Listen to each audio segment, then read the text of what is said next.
Millionaire got drunk and brought his mistress home.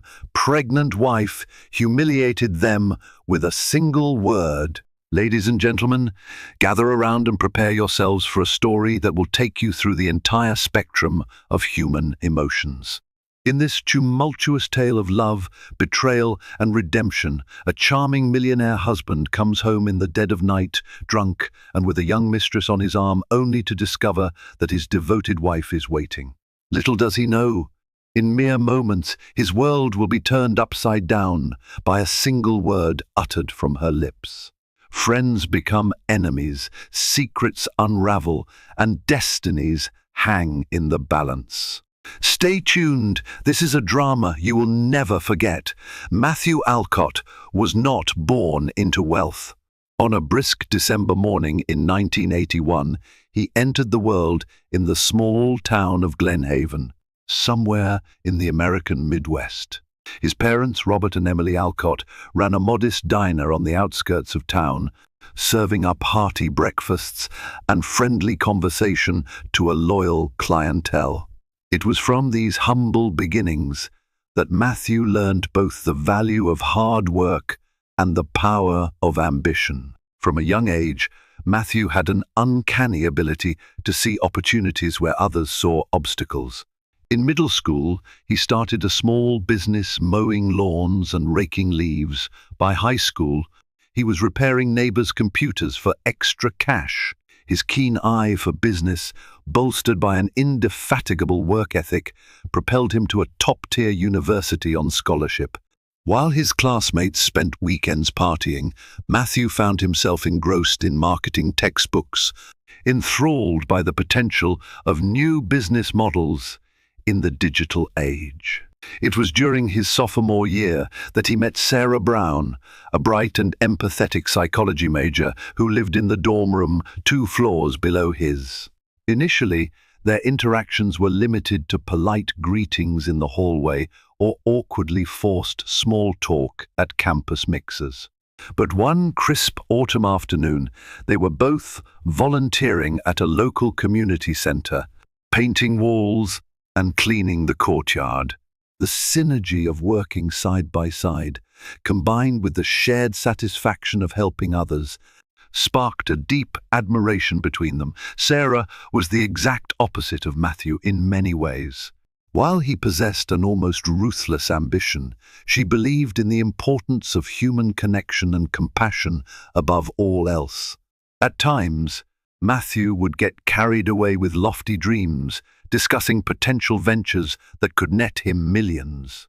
Sarah would ground him by reminding him of the importance of empathy, integrity, and kindness. This balance, the push and pull of 2 distinct personalities, built the foundation of a strong, healthy relationship. Over the years, the two formed an unbreakable bond that culminated in marriage shortly after graduation. They moved from campus life into a small starter apartment in Oak Ridge City, where Matthew secured an entry-level position at a tech startup.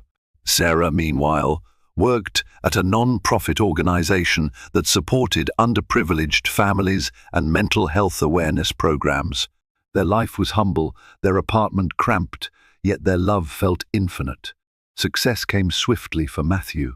Before long, he wasn't just an employee at the tech company, he was climbing the ranks at a breakneck pace.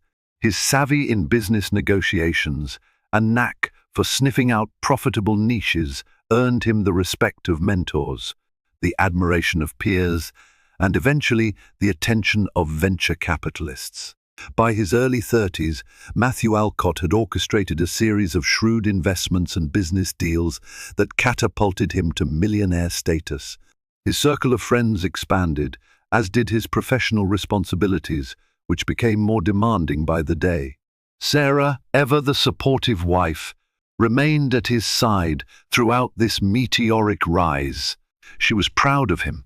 It wasn't the money or the social clout that impressed her, but the realization of the potential she'd seen in him from the very beginning. Though her modest upbringing in Bloomington had exposed her to the hardships many families face, she embraced Matthew's success with a gentle humility.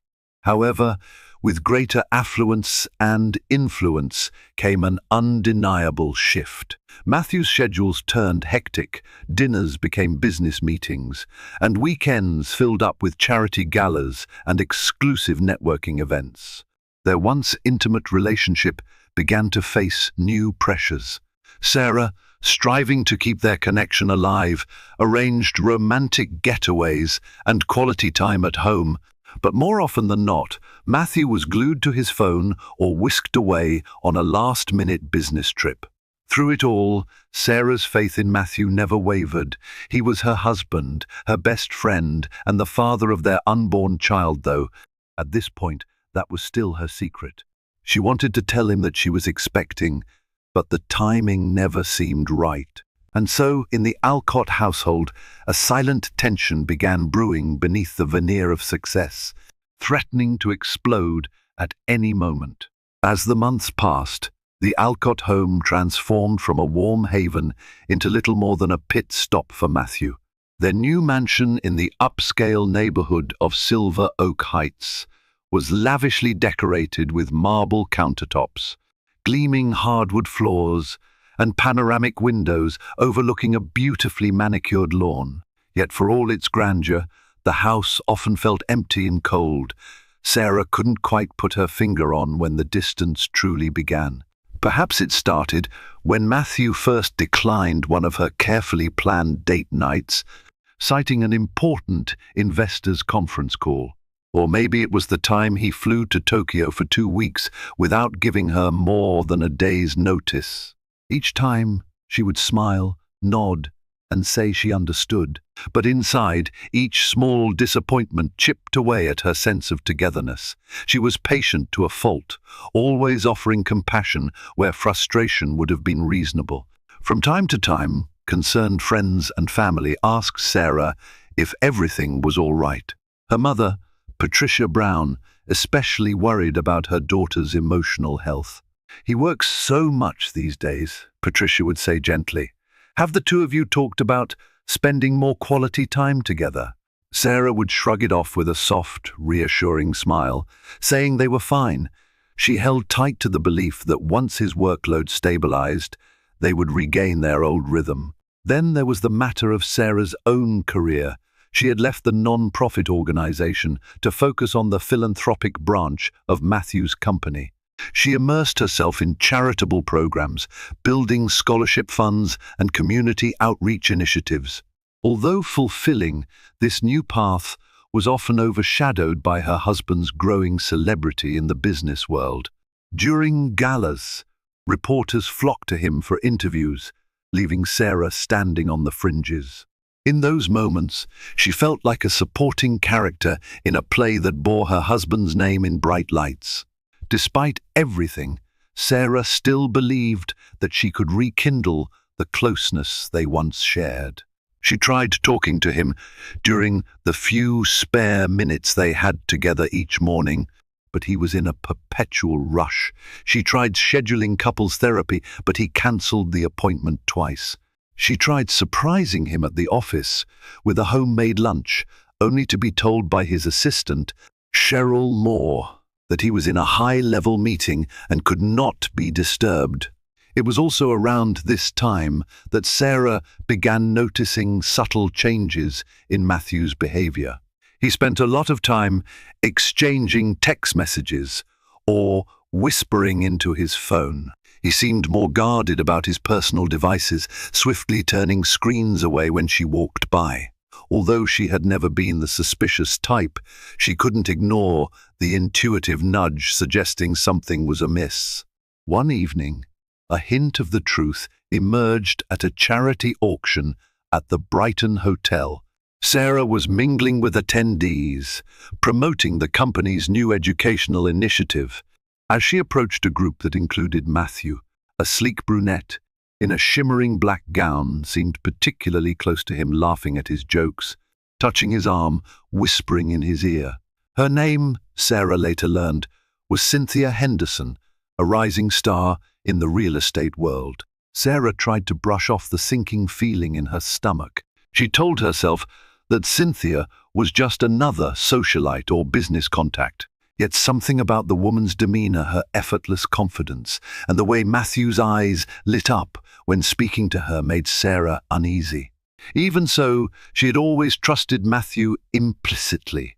The idea of him crossing any boundary felt almost unthinkable. She kept her suspicions to herself, hoping that she was merely imagining things. Unknown to Sarah, she was not alone in her worry. David Robertson, Matthew's oldest friend from Glenhaven, had also noticed the subtle shift in Matthew's priorities. Over bourbon one evening, David gently asked Matthew if everything was all right at home. Matthew brushed the question off, claiming that Sarah was simply stressed by new responsibilities and that he needed space to focus on business expansions. David eyed him cautiously, unsure how to proceed, but said nothing more. Just a few days after this conversation, Sarah discovered a receipt for an expensive necklace in Matthew's jacket pocket. She hadn't received any jewelry from him in months. At first, she felt a flicker of hope that maybe it was a surprise gift for her.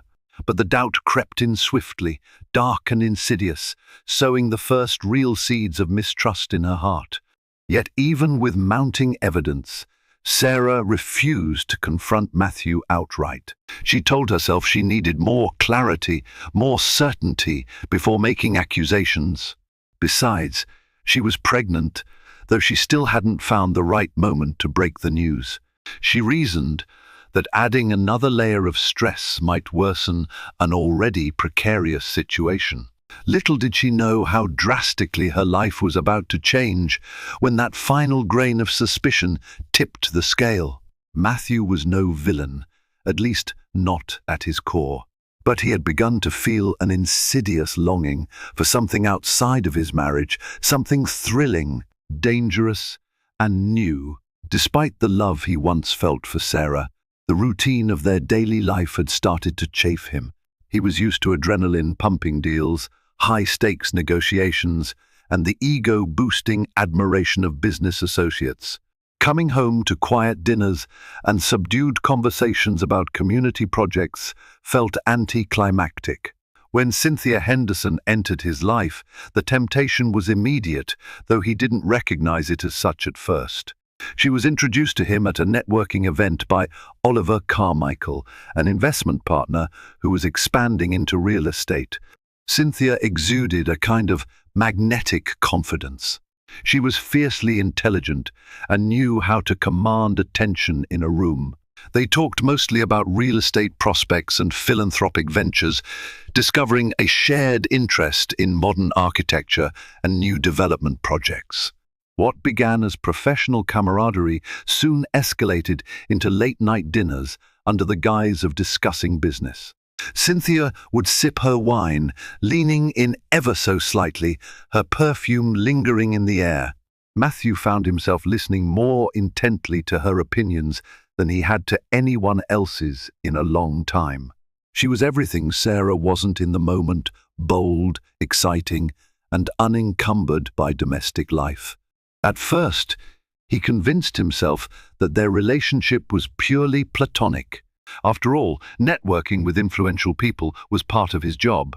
But with each text message and each secretive phone call, his moral compass skewed further from true north.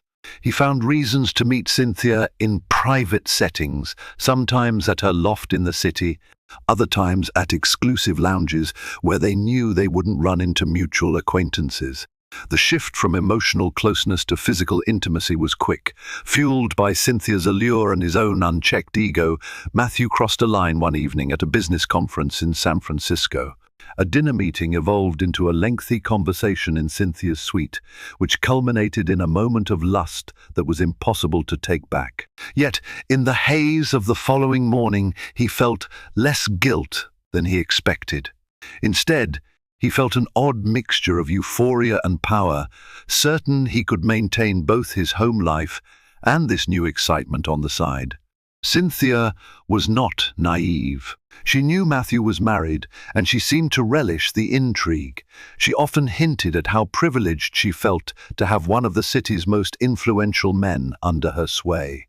Whenever Matthew hesitated or showed signs of returning to Sarah, Cynthia would dangle the thrill of their affair like forbidden fruit.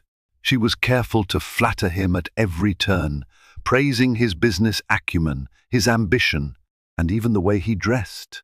The more time Matthew spent with Cynthia, the more distant he became from Sarah. Now, even Sarah's gentle smiles and unwavering support seemed like obligations. The very qualities that once endeared her to him, her stability, her compassion, now felt dull compared to Cynthia's allure of mystery and danger. Self-justifications piled up in Matthew's mind. He was not abusing Sarah, financially or otherwise. He was simply taking advantage of his new social and economic status. Men in power do this all the time, he told himself. It doesn't mean I don't love my wife.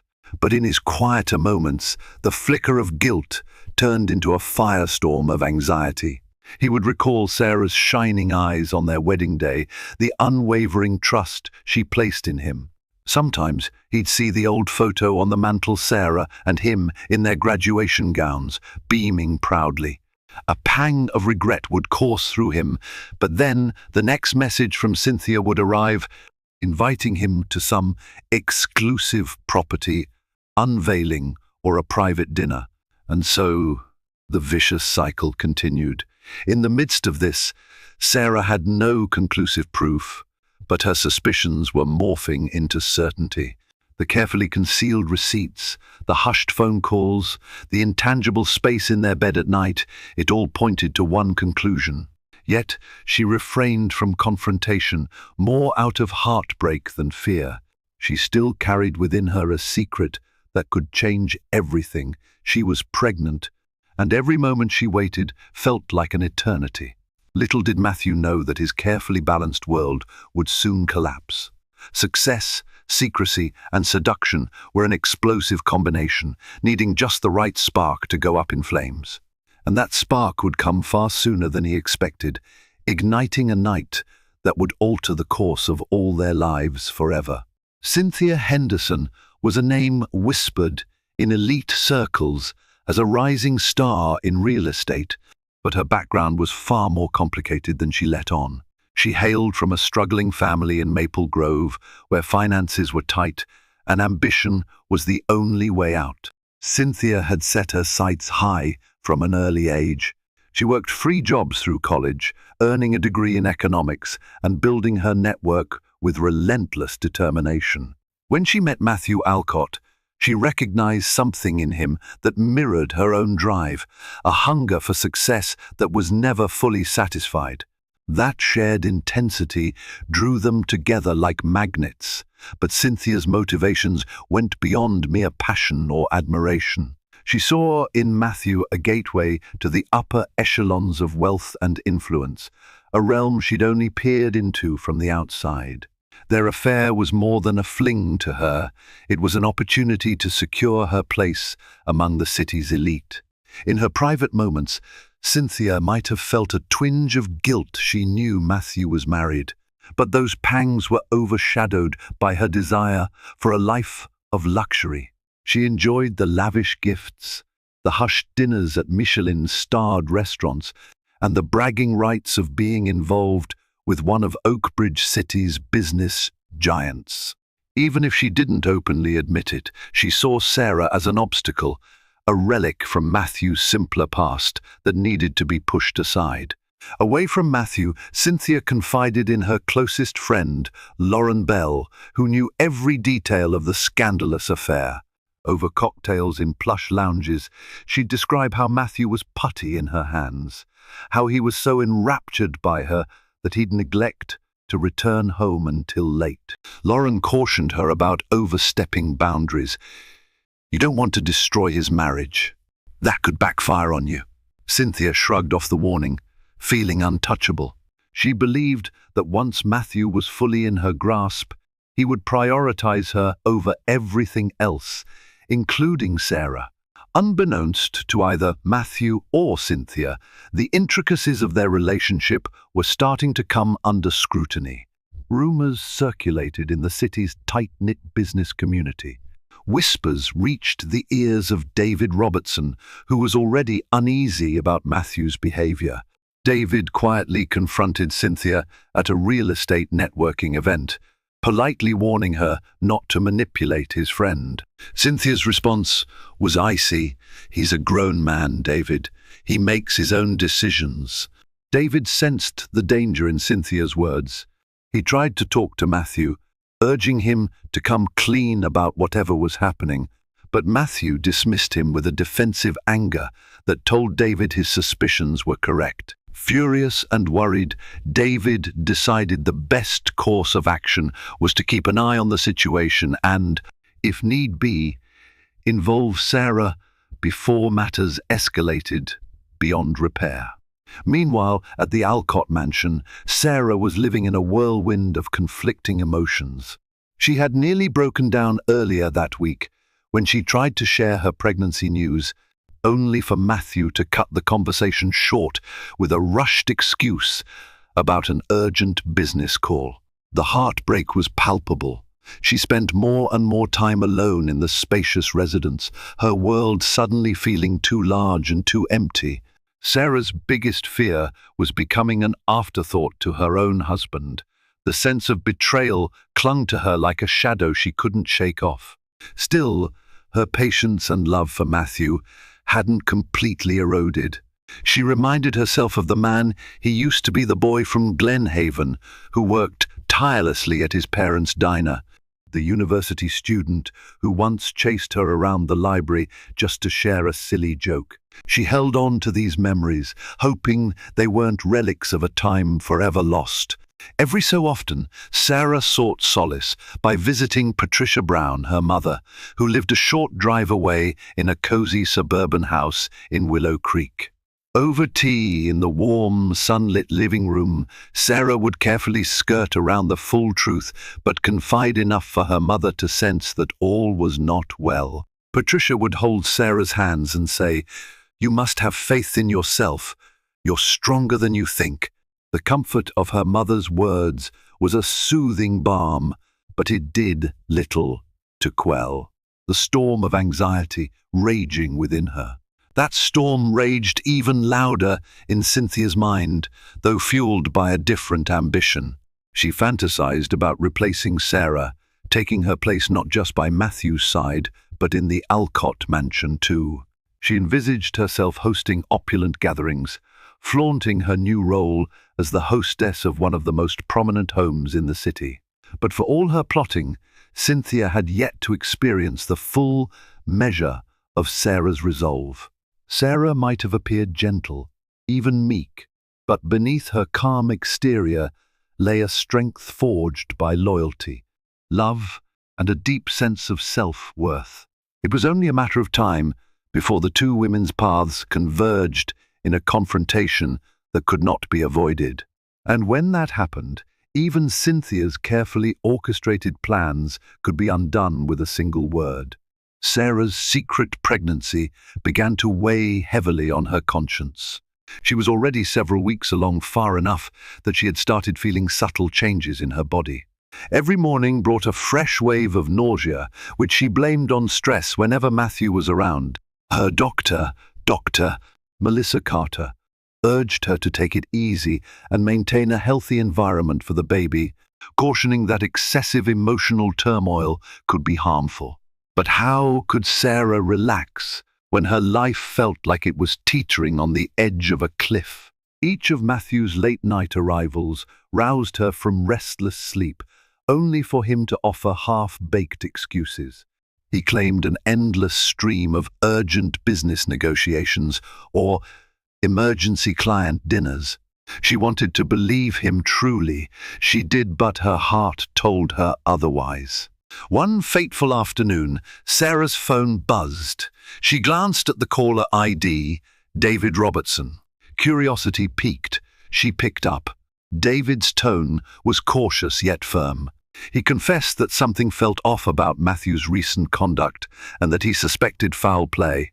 Though he avoided explicit details, his words confirmed her worst fears. He suggested that Sarah confront Matthew directly or consider hiring a private investigator. Sarah was too distraught to decide on the spot, but she appreciated David's concern. She realized he was one of the few people genuinely looking out for her well-being. After a sleepless night, Sarah decided that she could no longer ignore the signs.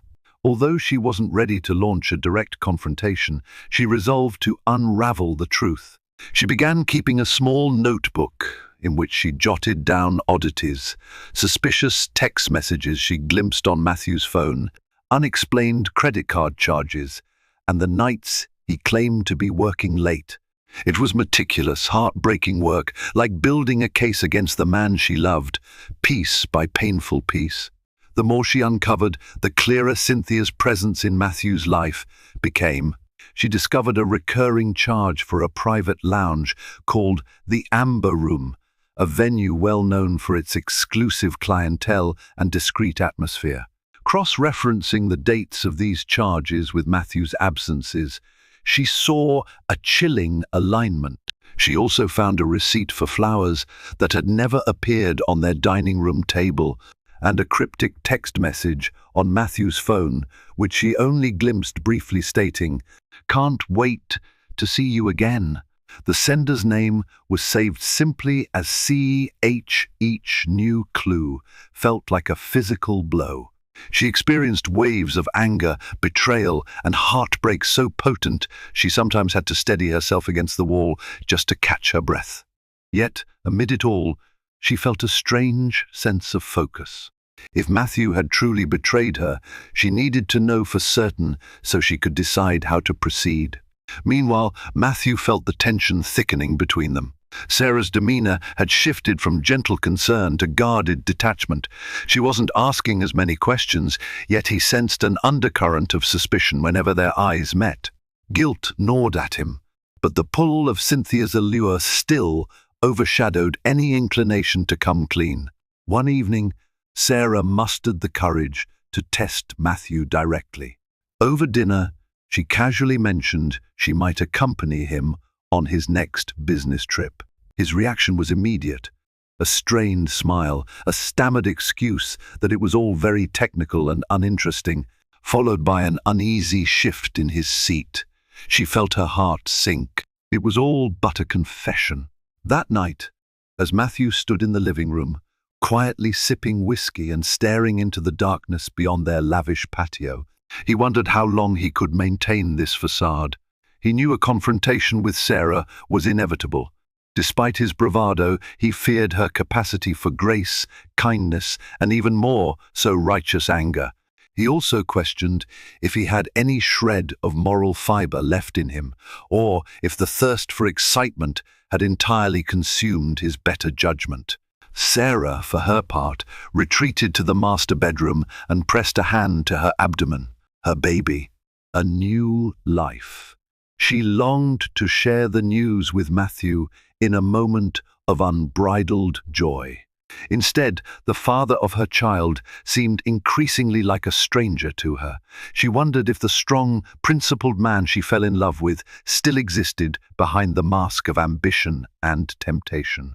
The Alcott household, once filled with laughter, felt like a mansion of mirrors, every reflection warped, every corner hiding secrets.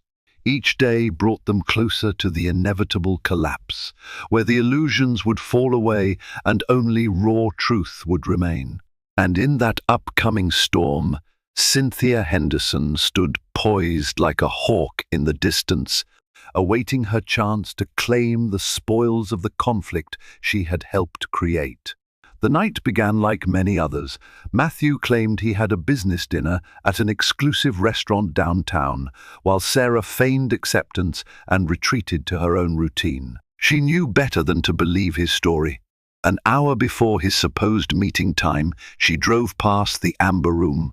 Sure enough, tucked away in the VIP parking lot was Matthew's sleek, black Maserati. Her heart clenched, but she kept driving, too paralyzed by fear and heartbreak to confront him in public.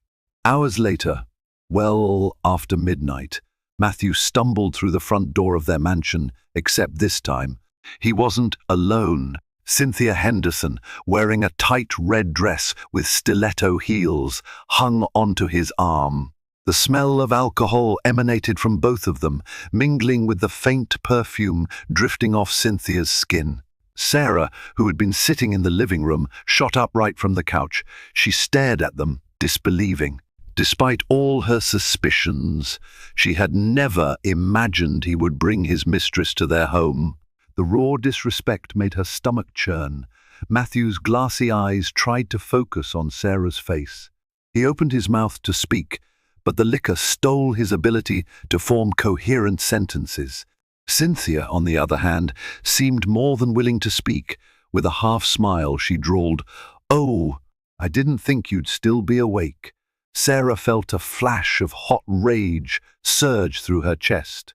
She had rehearsed countless scenarios of confrontation in her mind, but none as brazen as this. Her voice trembled with barely contained anger. "Clearly, you're not the only one who miscalculated." Matthew attempted to steer Cynthia toward the staircase, perhaps intending to remove her from Sarah's sight, but Sarah blocked their path. Her eyes flicked between them, searching for the husband she once knew, but in that moment, he was nowhere to be found, only a shambling figure caught in a web of betrayal. "Matthew," she said, voice low, "what are you doing? How dare you bring her here?" Before he could answer, Cynthia let out a drunken giggle, swaying on her heels. "He's just showing me where he lives," she said, leaning heavily against the banister. "We were celebrating a business deal." Sarah's blood boiled at the audacity. She locked eyes with Matthew. "A business deal?" she asked coldly. His face contorted in shame, but he still didn't speak. In a single, horrifying instant, Sarah realized the depth of contempt in this act. Whether it was fueled by alcohol, arrogance, or some twisted desire to flaunt his affair, Matthew had crossed a line that could never be uncrossed. Ignoring Cynthia, Sarah looked at her husband with a mixture of heartbreak and determination. "Get her out of my house," she commanded, her voice trembling.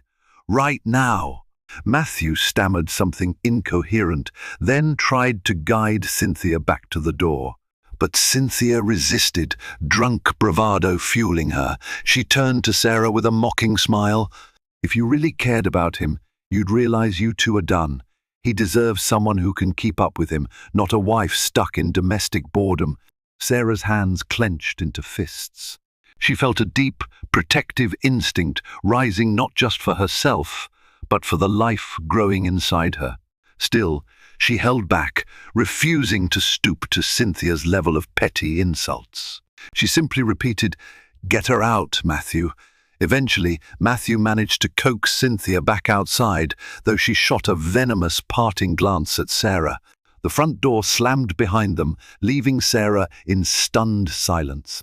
She stood there, heart pounding, wondering if she had just experienced the end of her marriage in one traumatic burst. Minutes later, Matthew returned alone. He looked dazed, unsure what to do or say. Sarah, arms folded, stared him down, unwavering. The tension was palpable, a thick fog of anger and betrayal enveloping them both. Matthew tried to speak, but Sarah cut him off. "Don't say anything right now. I can't even look at you." With that, she walked away, leaving Matthew in the foyer to sober up to the harsh reality of his actions. He listened to her footsteps, ascending the grand staircase until the bedroom door slammed. It occurred to him in that moment that he had just undone years of trust in a single, reckless night. As the house fell silent, Matthew slumped against the wall, head in his hands. He wondered if there was any path left to redemption, or if he'd just lost the one person who had always believed in him. Outside, the city lights flickered in the darkness, oblivious to the tragedy unfolding within the Alcott mansion. And inside, a wife's heart hardened by betrayal began to summon a strength she never knew she possessed. The morning after, the Alcott mansion felt eerily quiet. Sarah awoke to an empty space beside her in bed, though she had no desire to see if Matthew had slept in one of the guest rooms. Her head pounded with a mixture of rage and sorrow, but beneath it all lay a strange clarity. The moment had come for a final reckoning. She stood at the bathroom mirror, eyes swollen from crying, yet her spine was straight with resolve. She gently rested a hand on her abdomen, reminding herself that she wasn't alone. Her unborn child was depending on her. If she needed more motivation to confront Matthew, that realization provided it in abundance. Downstairs, she found him seated at the dining table, nursing a cup of black coffee. He looked disheveled, eyes bloodshot, as though he'd slept no more than an hour. As Sarah entered, he stood up abruptly, fumbling for words. "Sarah, She raised a hand to silence him. "I don't want to hear meaningless apologies. I want the truth." His eyes darted around, searching for a way to lessen the blow. Cynthia was just a mistake," he mumbled. "I was drunk." "Stop," Sarah interjected, her voice calm but commanding. "Don't insult my intelligence. I know this has been going on for a while. I'm not interested in half-truths." Matthew's shoulders sagged under the weight of his guilt. "I'm sorry," he finally managed. "I never meant for this to go so far." Sarah took a deep breath, pain etched into every feature of her face. "You brought her here," she said, voice quivering. "Into our home, Matthew. Do you realize how disrespectful that is? After everything we've shared, you humiliated me in my own house." He couldn't meet her gaze. "I was drunk," she insisted. His words trailed off when he noticed that Sarah was shaking. Not out of weakness, but out of sheer fury. Still, she managed to keep her composure. "Tell me, do you love her?" Matthew hesitated, and the silence was excruciating. Finally, he shook his head, eyes downcast. "No, it was never about love." Sarah released a long, trembling breath. Her hands gripped the back of a dining chair. This was her moment to speak her piece, to choose what path lay ahead. "Everything we built together, our marriage, our home, our future, how could you throw that away?" He wiped a hand across his face, his expression anguished. "I don't want to lose you." She stared at him, heart racing. "Then why didn't you stop? All those nights, you lied to me. You lied to yourself." "I can't explain it," he croaked. "I was stupid, selfish. I was chasing excitement, I guess. You have to believe me, I never wanted to hurt you." A bitter laugh escaped Sarah's lips. "But you did, Matthew. You tore us apart." Then she swallowed hard, bracing for the words she never imagined she'd speak. "I'm pregnant." His head snapped up. Shock and confusion registered in his eyes. You're pregnant?" he echoed, voice trembling. "Why didn't you tell me?" She shook her head, tears finally streaming down her cheeks. "When?" "You were never around. And even when you were so distant. I was afraid it would only add more tension. But now, after everything..." Her voice faltered, and for a moment she considered simply walking out, leaving him with his regrets. Matthew seemed paralyzed, as if the enormity of what he'd done was sinking in for the first time. "Sarah, I don't know what to say." For a moment, the room was thick with emotion. The future of their marriage, of their family, hovered on a precipice. Then, with startling resolve, Sarah spoke a single word that cut through the chaos like a knife. "Leave." She paused, letting the word echo in the stillness. "You can come back when you've decided who you want to be, and if there's any room left in my heart to forgive you. But for now, go. I don't want to look at you." Matthew stood there, stunned, as if he couldn't process the command. "Sarah," she pointed to the door. "Go," she repeated, her voice as cold and final as a judge's gavel. Without another word, he grabbed his keys and walked out, the door clicking shut behind him.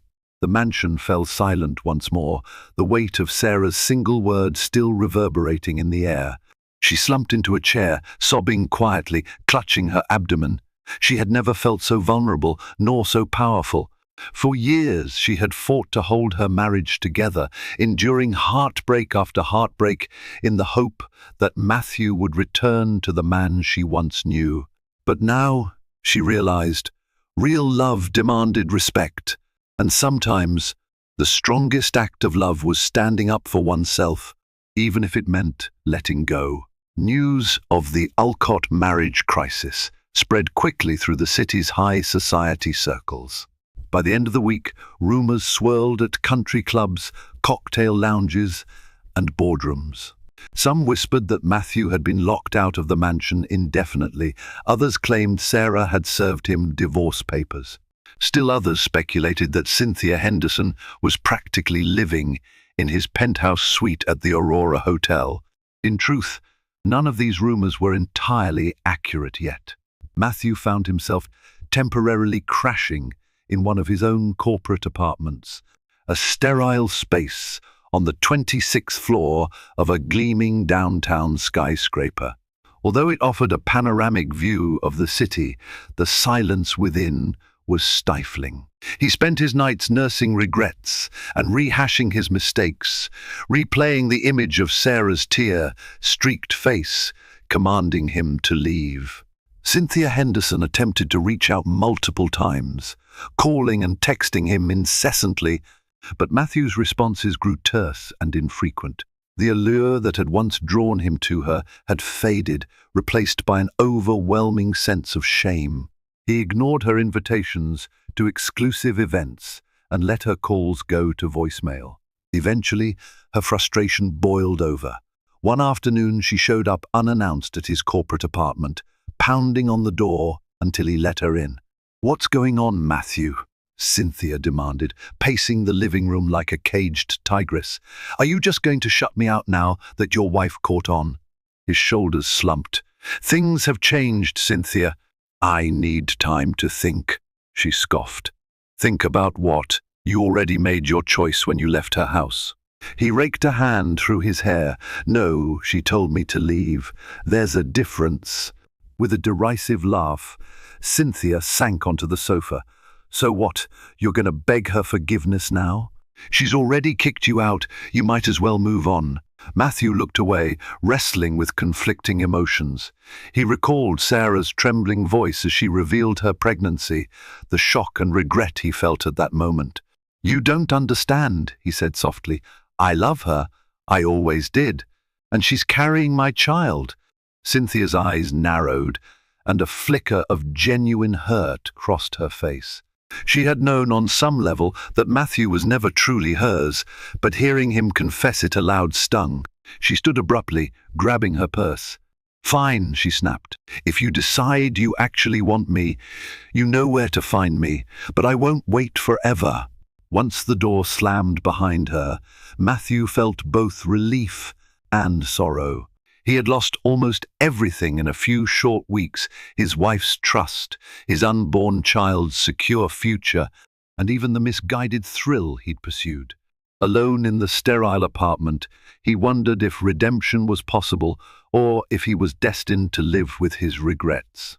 Meanwhile, Sarah navigated her own emotional turmoil. She had confided the full extent of her situation to Patricia Brown, who immediately offered unconditional support. "Come stay with me if you need," Patricia pleaded.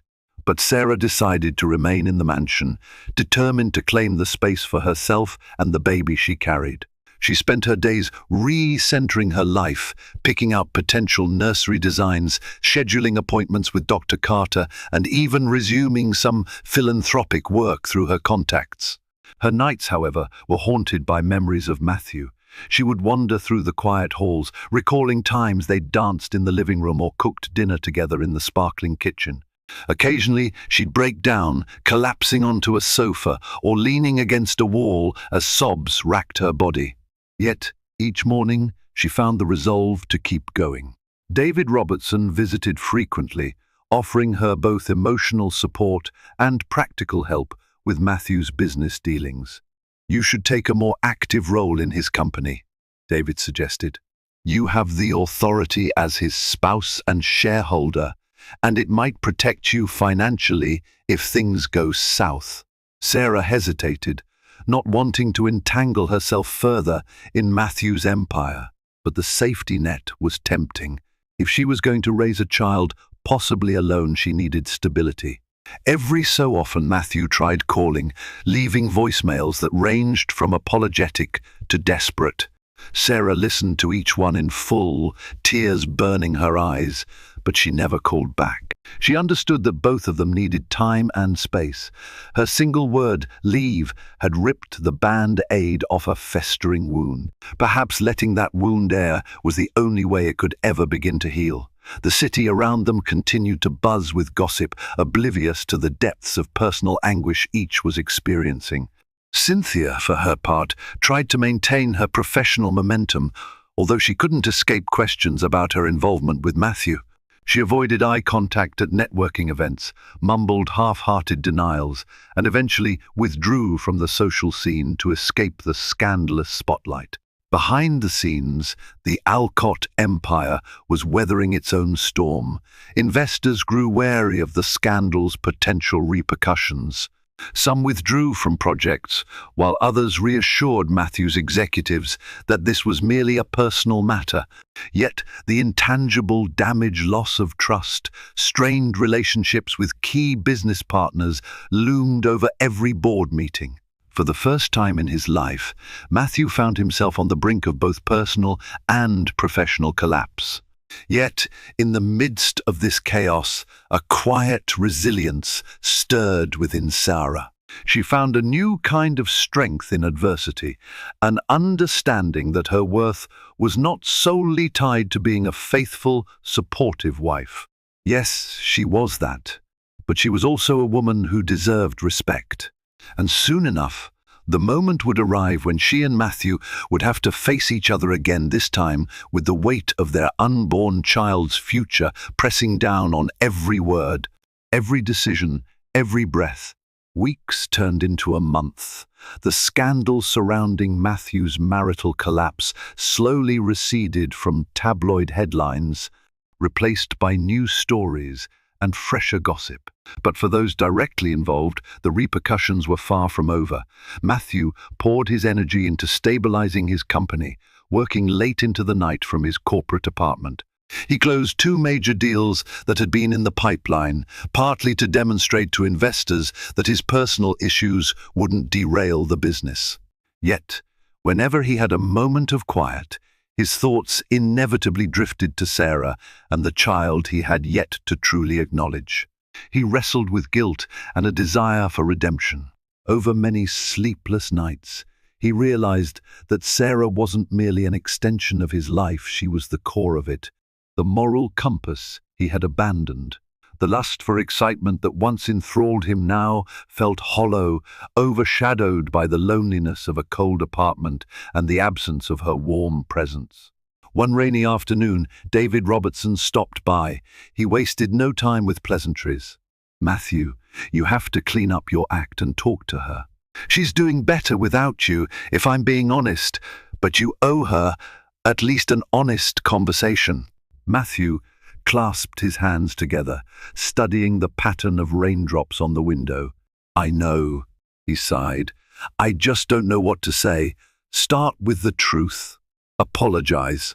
And if you really want to be a father to that child, you need to prove it to Sarah." Matthew nodded, tears threatening to surface. "I hate what I did to her," he whispered. "I hate myself for it."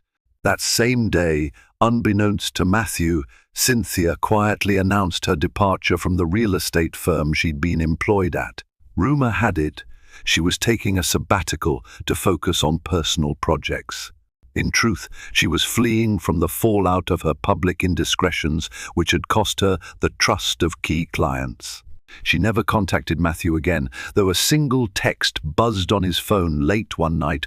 "We had fun, but everything ends. Good luck." He deleted it without replying.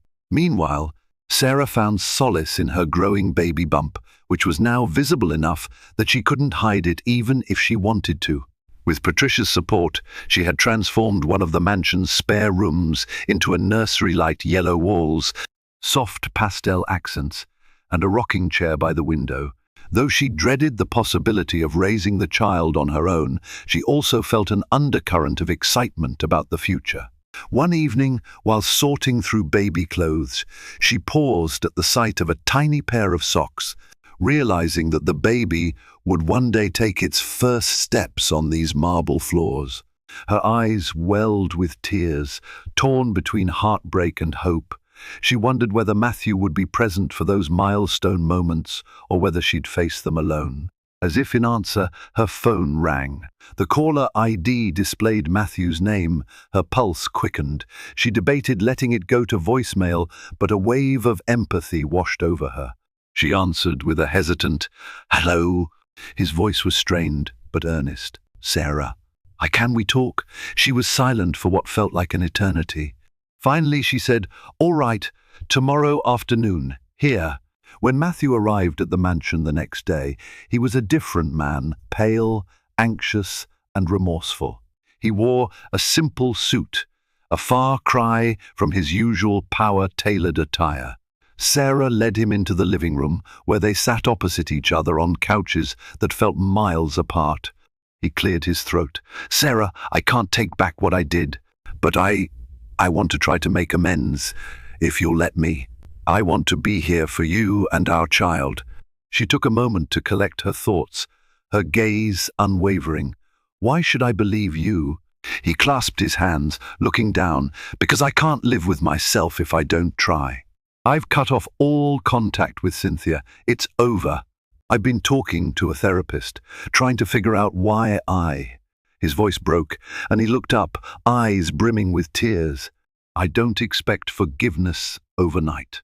I need you to know I'm committed to changing." Sarah felt her eyes mist over, but she held firm. "Commitment isn't just words, Matthew. It's actions, day after day. I told you to leave because I needed space. I still need to see that you've changed." He nodded, swallowing hard. "I understand." A long silence settled between them, thick with unspoken pain and the faintest glimmer of hope. Sarah finally stood, and Matthew followed suit, uncertain of what came next. She folded her arms protectively over her belly. "I'm willing to see if you can keep your word," she said cautiously. "For the baby's sake, if nothing else." Matthew exhaled a breath he didn't know he'd been holding. "Thank you. I promise I'll do whatever it takes." She nodded, a tear slipping down her cheek. "This isn't a second chance, Matthew. It's a test. Don't fail it." With that, she showed him to the door, each step echoing in the hall, as if underscoring the fragile nature of their future. Outside, rain clouds gathered, casting a gloom over the manicured lawn. Inside, Sarah closed the door, leaning against it. Part of her wanted to collapse into sobs, but another part of her felt an unfamiliar stir of strength. She had laid down her boundaries, stood up for her self-worth, and now it was up to Matthew to meet her where she stood. Whether their love story would end in redemption or ruin remained to be seen. But one thing was certain: Sarah was no longer the passive figure in the background. She was the architect of her life, and that of the child she carried, come what may. Over the next several weeks, Matthew worked tirelessly to rebuild the trust he had so carelessly shattered. He moved out of the corporate apartment, but did not immediately return to the mansion. Instead, he rented a modest townhouse close to Sarah's neighborhood, allowing him to be near if she needed anything. Gone were the late-night outings and secret rendezvous. His days now revolved around therapy sessions. Business responsibilities he handled with renewed integrity, and carefully timed visits to see Sarah. True to her word, Sarah allowed him back in small increments. Sometimes he would come by to help assemble a crib or discuss parenting plans. Their interactions were measured, cordial, but wary. Sarah had no interest in half-forgiven confessions or empty apologies. She observed Matthew closely, noting how he spoke, how he carried himself, and whether his actions matched his words. In therapy, Matthew confronted the roots of his destructive behavior. He acknowledged the adrenaline rush of success had made him crave validation. Affairs, power plays, and endless business deals had been a toxic cocktail fueling his ego. Admitting these weaknesses stung, but he found surprising clarity in the confession. He realized that the man he once was principled, hard-working, and loving had been overtaken by a never-ending pursuit of more. Slowly, he began mending relationships in his business circle too. He made personal phone calls to disillusioned investors, assuring them of a more transparent leadership style. He reconnected with employees he'd neglected, listening to their concerns and building a healthier corporate culture. While not everyone accepted his transformation at face value, they saw enough genuine effort to grant him cautious optimism. One bright afternoon, Sarah allowed him to drive her to a doctor's appointment. The two sat in the waiting room, an unspoken tension hovering between them. But when Dr. Carter invited them in for an ultrasound, everything shifted. The rhythmic sound of their baby's heartbeat seemed to wash away the negativity that had drowned their relationship. Watching the tiny figure on the monitor, Matthew felt tears slide down his cheeks. Sarah, sensing the gravity of the moment, reached out and took his hand. "It's strong," said Dr. Carter with a reassuring smile. "Everything looks healthy so far." In that intimate moment, the weight of their shared history pressed in on them. For a brief instant, Sarah saw a glimpse of the man she'd married, the young, earnest Matthew from Glenhaven. She pressed his hand gently before releasing it, uncertain but hopeful. After the appointment, they walked out to the parking lot in silence. Finally, Sarah spoke. "Thank you for coming with me." Matthew nodded, his gaze lingering on her. "I'm grateful you let me. I know I don't deserve it." Sarah paused by the car, exhaling slowly. "I don't want to hate you, Matthew, and I don't think I do. But trust, that takes time to rebuild." "I understand," he said softly. "I'll earn it back, one day at a time." In the following weeks, their relationship found a fragile equilibrium. They weren't the carefree lovers they'd once been, nor were they cold strangers. They were two people bound by a shared past and an unborn child's future, cautiously traversing the path of reconciliation. Matthew came by on weekends to help with household chores and nursery prep. They ate a few dinners together, discussing baby names and birth plans, with a mixture of awkwardness and anticipation. Occasional setbacks tested their resolve. A stray message from Cynthia, a tense business dinner, or a memory of betrayal could plunge them into turmoil. But each time, Matthew faced the discomfort head-on, refusing to run or hide. Sarah, in turn, allowed herself to see his sincerity, though she guarded her heart fiercely. When the baby finally arrived, a beautiful, healthy girl, they both wept tears of joy and relief. In the hospital room, as Sarah cradled the tiny infant, Matthew stood by her side, his gaze filled with awe. Overcome with emotion, he whispered, "I'm sorry for everything. I promise to spend the rest of my life making it right." In that moment, Sarah looked at him, tears brimming in her eyes. She saw remorse, commitment, and the kind of love that might endure after all. Whether forgiveness would fully blossom was still uncertain, but hope took root in her heart. She pressed her cheek to their daughter's small head, feeling the warmth of new life, bridging the chasms of betrayal.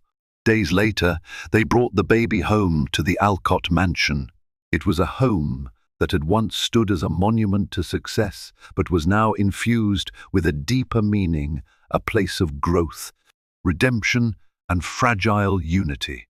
As they stepped through the door, Sarah remembered the night Matthew had brought Cynthia there, the shameful moment that had nearly destroyed them, and she recalled the single word she had wielded to protect her dignity: leave.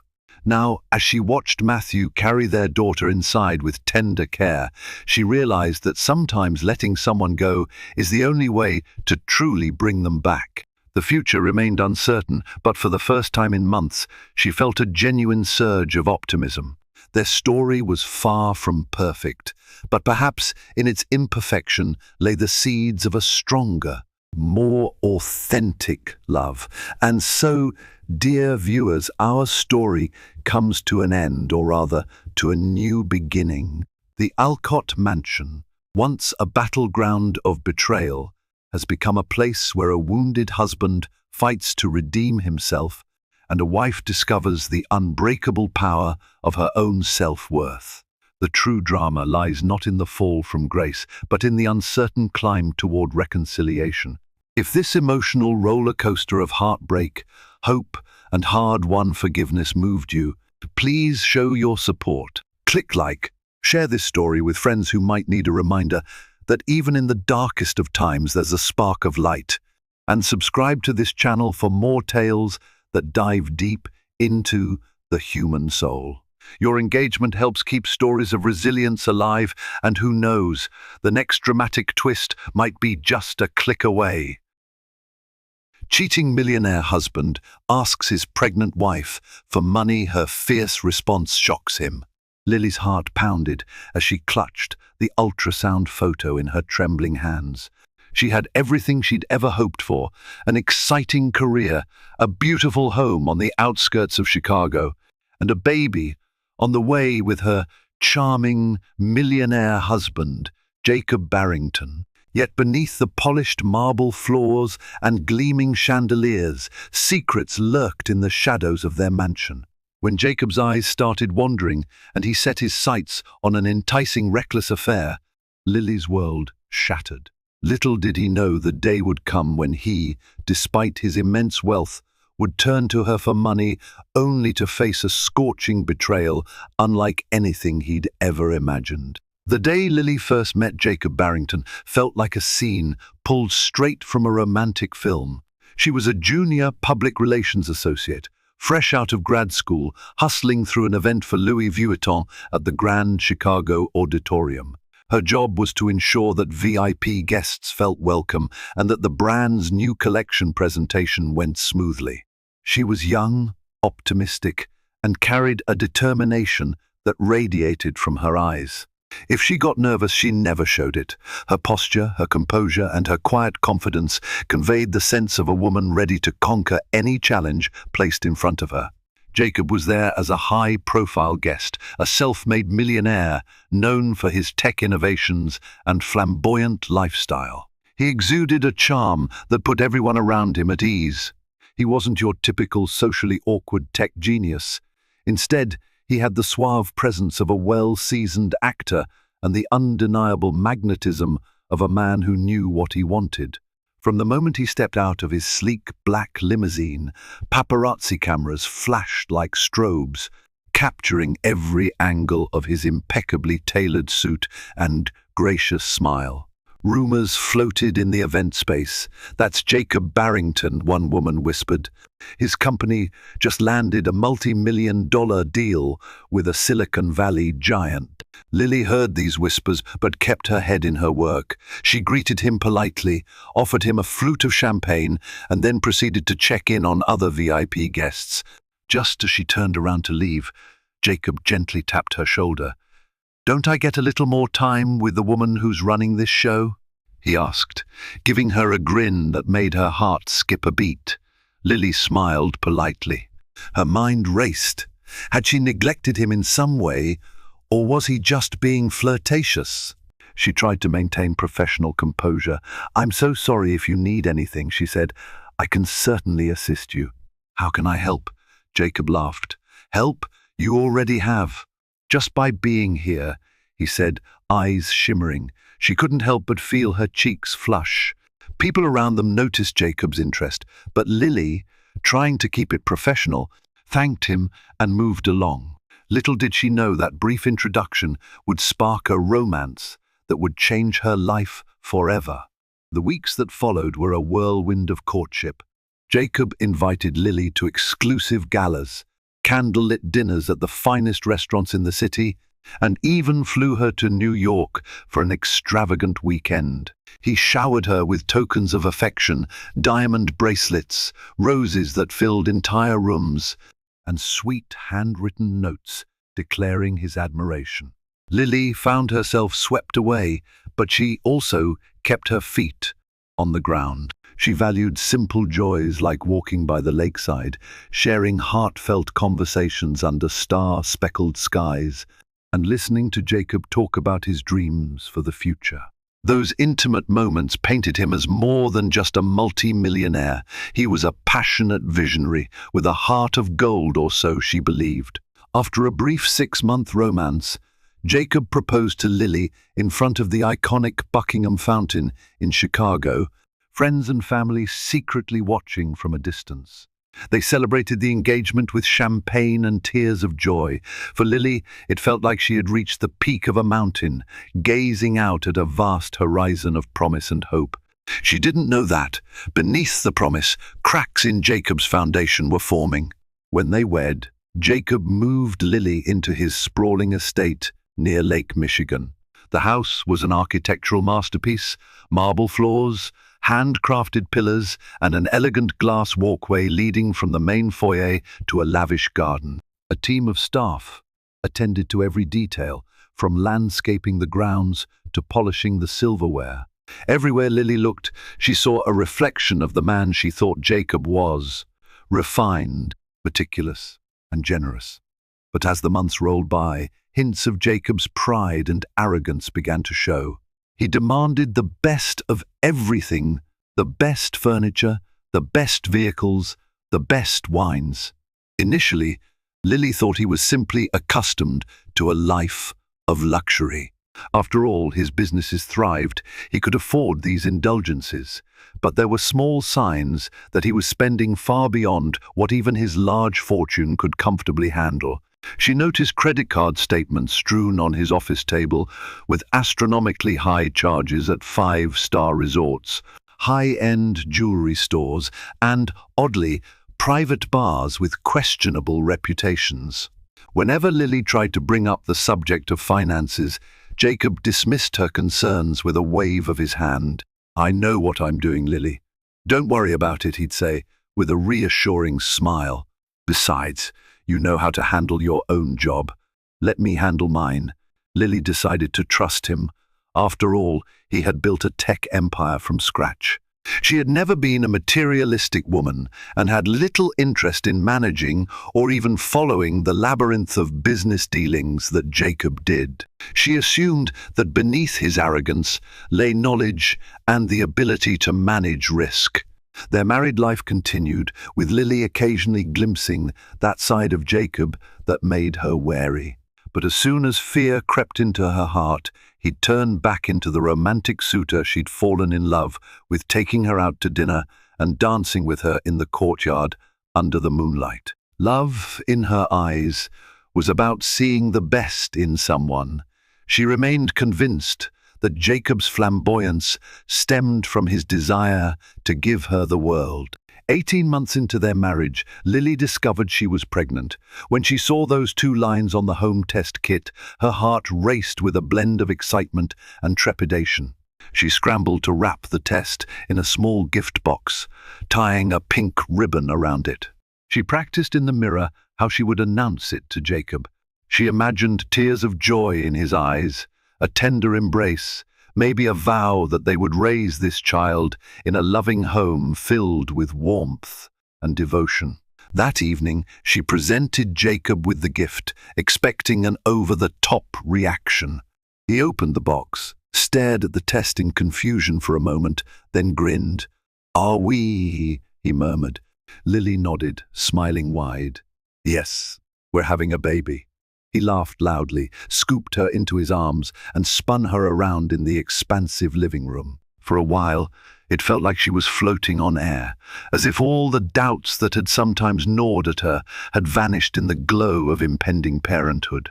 That night, they toasted the news with sparkling apple cider, clinking glasses under the chandelier. Jacob seemed genuinely excited, peppering Lily with questions about nursery designs, baby names, and future plans. But the days that followed introduced a subtle shift. Jacob became increasingly absent, citing urgent business calls at odd hours. He traveled more, flew to unexpected destinations, and left Lily behind, alone in that massive house. At first, Lily assumed the baby news had propelled him to work harder to ensure a stable future. She rationalized that he was trying to secure their child's life. But deep inside, a small voice whispered that something was off. During his absences, Lily attended prenatal appointments alone. Each time, the ultrasound technician pointed out the heartbeat or asked if she wanted to know the baby's gender, Lily was hit with a profound loneliness. She would smile politely, telling the doctor that her husband was occupied with work, but he'd be around eventually. Jacob missed multiple milestones. First time, Lily felt the baby move, the gender reveal. Whenever she confronted him, he apologized half-heartedly, always promising he'd make it up to her. As Lily's pregnancy advanced, the sense of foreboding that something was amiss grew. She started noticing unfamiliar perfume clinging to Jacob's clothes, suspicious receipts tucked in his wallet for lavish dinners in cities where he'd supposedly traveled for business. She found smudges of lipstick on his collar, pink or sometimes a bright red that wasn't hers. One day, a friend of hers called, sobbing into the phone. She had seen Jacob at a posh restaurant, not just having dinner with a woman, but cradling her hand across the table, leaning in intimately. Lily's friend hesitated to reveal this, not wanting to cause strife, but her loyalty to Lily outweighed her fear of confrontation. Lily pressed for every detail. The friend recalled the woman's long black hair, the diamond ring that sparkled on her finger, the stolen kisses she and Jacob shared in the corner booth. Lily's hand shook on the phone. Her entire body felt numb. That night, Lily waited for Jacob in the living room. She'd put on a calm facade, but her heart hammered in her chest. When he breezed in, smiling as if everything were normal, Lily wasted no time. "Where have you been?" she asked. "And don't say it was business." Jacob's eyes flickered momentarily. He sighed, pulling off his tie. "I've been working, Lily. I'm tired. We can talk tomorrow." "No, we talk now," she stated firmly. "I know about the dinners, about the lipstick. Who is she?" Jacob tried to dodge the question, but Lily pressed on. Eventually he snapped, "It's nothing, Lily. Just a client. A fling. It means nothing. I needed stress relief. I'm still here, aren't I? I'm still supporting us, our family." Tears welled in Lily's eyes. She felt the baby kick, as if responding to the tension flooding the air. She stormed to the guest bedroom, slamming the door behind her, ignoring his pleas to be reasonable and don't blow this out of proportion. As Lily lay on the bed, hands on her belly, she knew something had irreparably changed. In the following weeks, Lily tried to mend her marriage. She was carrying their child, and she believed in the sanctity of marriage. Therapy sessions were booked but often missed by Jacob. He was rarely home, claiming urgent meetings in Los Angeles or Miami. Lily started hearing rumors, dinners in the Hamptons, late-night parties, massive expenditures on a new sports car. She discovered that the client, whose name was Regina, was far more than just a casual fling. Regina was a rising influencer with a taste for luxury and scandal. She paraded around town in the diamond jewelry Jacob bought, documenting her escapades on social media. Some posts even featured glimpses of Jacob's silhouettes or the interior of the private jets he rented. Confronting Jacob again led nowhere. He apologized at first, but soon his frustration turned to anger. "I bring everything to this household," he spat one night, eyes filled with venom. "I made you who you are. Don't you lecture me about my life." The words stung, but Lily refused to cry in front of him. Time passed, and Lily buried herself in preparing for the baby's arrival. She filled an entire room with pastel wallpaper, plush teddy bears, atop of the line crib. Jacob's presence was minimal, and when he was around, a tension hung in the air so thick you could slice it with a knife. Lily walked on eggshells, trying not to spark another fight.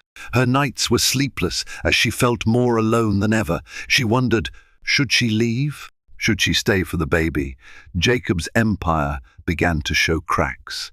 His lavish spending combined with questionable business dealings stretched his resources thin. One of his biggest contracts fell through, citing concerns about Jacob's reliability and the scandal swirling around his personal life. Investors started pulling out. Rumors churned in the media. Is the Barrington Empire collapsing? Read one headline. Photos of Jacob partying with Regina circulated online, fueling speculation that his personal entanglements interfered with his work. Jacob responded to the looming financial crisis in typical Jacob fashion. Denial. He insisted everything was fine, pumping massive amounts of money into showy product launches to prove the naysayers wrong. He attempted to buy a prime piece of real estate in downtown Chicago, boasting of building a new headquarters that would outdo Silicon Valley's modern complexes. Banks became hesitant to offer loans, given the swirl of negative press. Jacob had gone from being the man with the golden touch to a cautionary tale. At home, the shift in Jacob's temperament was evident. He paced the halls, phone glued to his ear, voice raised in frustration. Staff members resigned, claiming unpaid salaries. Lily often found them outside her room, apologizing through tears, explaining they couldn't afford to keep working without pay. She tried to reason with Jacob, who brushed her off again. "It's temporary," he claimed. "I'll fix this. I always do," but the expression on his face betrayed a deep-rooted panic. As Lily's belly swelled, she tried to keep calm. She reached out to her parents and close friends, revealing only small pieces of what was going on. She didn't want pity, but neither could she handle the weight of her troubles alone. Her mother, gentle yet shrewd, hinted that Lily should consider her options carefully. But Lily felt trapped. She was financially dependent on Jacob. She'd left her full-time job shortly after their wedding, at Jacob's urging, and her savings were modest compared to his. She had a baby on the way and no stable income. Escape seemed daunting. 8 months into her pregnancy, Lily faced the unthinkable. She was sprawled on the living room couch, exhaustion evident in her every breath, when Jacob strutted in. He smelled of cigars and whiskey, the after-hours stench of a man desperate for deals. His eyes darted around, as if searching for answers in the lavish furniture and artworks that once symbolized success. Finally, he settled next to Lily. "I need a favor," he began softly, voice laced with a tinge of desperation. Lily barely recognized the vulnerability in his tone. "What is it?" she asked, her mind racing with the possibilities. Did he want her to talk to an investor on his behalf? Did he want moral support? He ran a hand through his hair, his gaze fixed on the Persian rug. "I need money," he muttered. "Why, we're a bit strapped, and some accounts are frozen. I just need a little injection of funds to tide me over." The words hung in the air, deafening in their simplicity. Lily blinked, convinced she must have misheard. "I'm sorry," she said, her voice trembling. "Money? From me?" Jacob exhaled in frustration, as though her confusion was an inconvenience to him. "Yes, from you. Don't you have savings? A retirement fund or something? I need immediate cash flow to keep the business afloat." "It won't be for long. I can pay you back." Lily felt fury bubbling in her chest. She was heavily pregnant, emotionally drained, and now confronted by the very man who had betrayed her, asking for money. "Why would I give you money, Jacob?" she asked, biting back tears. "You've been cheating on me, ignoring me, neglecting our unborn child. And now you want to bail out?" Jacob's eyes flashed. "I said I'd pay you back. Don't act like some victim. We're married. If I lose everything, you and the baby lose everything too." Lily's stomach churned. The audacity of his request was staggering, but she also recognized the underlying manipulation. If he went bankrupt, she'd be left with nothing. She took a breath, forced herself to remain calm. "How much do you need?" Jacob mentioned a sum that made her stomach flip. It was more than she had saved in her entire life. In fact, it was close to every penny of the modest inheritance she'd received from her late grandmother, plus her personal emergency savings. His gaze hardened. "We have to do something. Otherwise, this house, our lifestyle gone." A tear slipped down Lily's cheek, but she wiped it away fiercely. She thought about the times she'd gone without new clothes, or fancy nights out because she felt content with what she had. She thought about the nights she'd waited for Jacob, only to receive empty promises. And now, in her most vulnerable state, he expected her to hand over everything she had. "I'll think about it," she finally replied, her voice low, "but don't hold your breath." That night, Lily remained awake, staring at the ceiling of the bedroom, one of the only rooms she still felt comfortable in. Every memory of her marriage replayed like a film reel in her mind, their first spark of love, the sweet gifts, the proposals, the heartbreak, the deception. Through it all, she had tried to remain a loyal wife. Now, she wondered if her loyalty was the very thing keeping her tied to misery. By morning, her mind was made up. She found Jacob in his office, rummaging through piles of papers, bills, threats of lawsuits from vendors, legal documents. He looked up with an air of impatience. "Did you bring the check?" he asked, as though that was the only thing on his mind. Lily stood tall, even as her heavy belly tugged on her back. "I'm not giving you a dime," she declared, her tone steady yet fierce. Jacob's eyes widened. He scoffed. "You're joking. I'm very serious. You can't buy me. You can't guilt me into saving you from your own mistakes. You put us in this situation. You neglected me. You cheated. You used our money like it grew on trees. Now you want me to fix it all so you can keep living this lavish fantasy? No." His voice rose to a shout. "You ungrateful. Do you think you'll be better off if I go under? You'll lose this house, everything, Lily." She fired back, her voice echoing in the cavernous space. "Everything? What everything? You think I'm attached to marble floors and sports cars? My child doesn't need them to be happy. I'd rather be poor and free than be chained to a man who doesn't respect me." Jacob slammed his fist on the desk, launching scattered bills into the air, his face reddened with rage. "You'll regret this," he hissed. "Don't come crying to me when you have nothing." Tears threatened to well up in Lily's eyes again, but she refused to let them fall in front of him. She turned on her heel and left, heart pounding with a mix of terror and liberation. She had taken a stand, something she never imagined she'd have the courage to do. Days turned into a chaotic blur.